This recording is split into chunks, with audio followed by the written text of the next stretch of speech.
テレ東BIZ。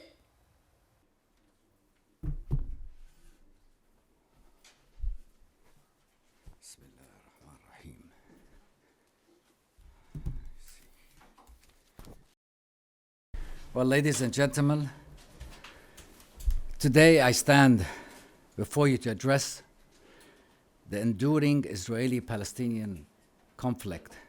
Regrettably, some see history through a narrow lens, focusing solely on the recent violence.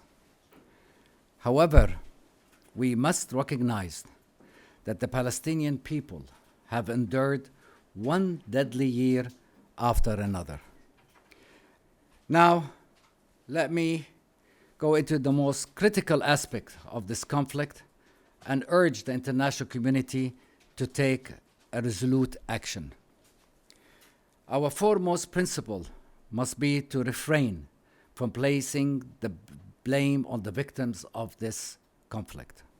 Instead, we should hold the international community accountable, especially those nations that have supported Israel's military occupation and perpetrated its injustice.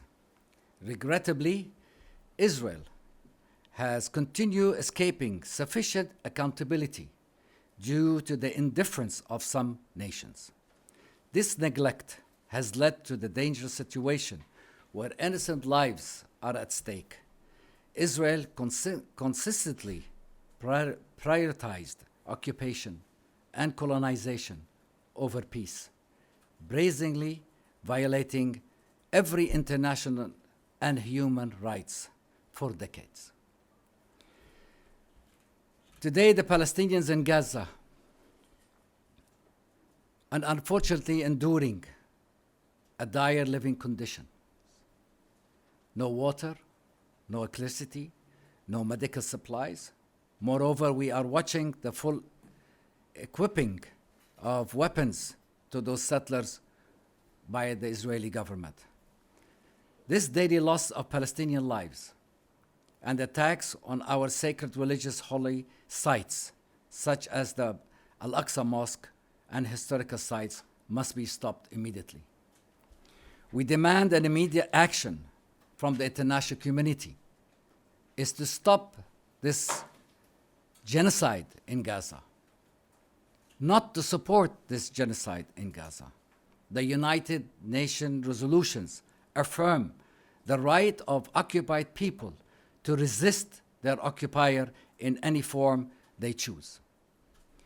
The current policy of revenge against unarmed citizens in Gaza Strip constitutes a war crime against a civilian of 2.2 million people, confined to the largest modern concentration camp, surrounded by 65 kilometers of steel walls and the most modern electronic technology to watch them.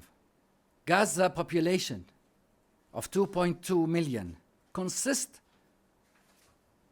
of 50% of children.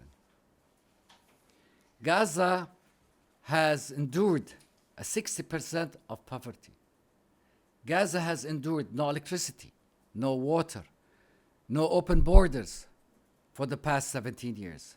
It is shameful that the international community continues to support such crimes.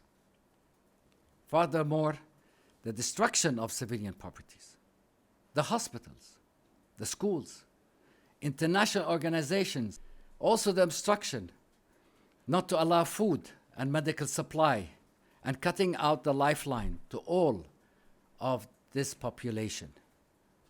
We urgently again call on the international community for protection. This is not a war.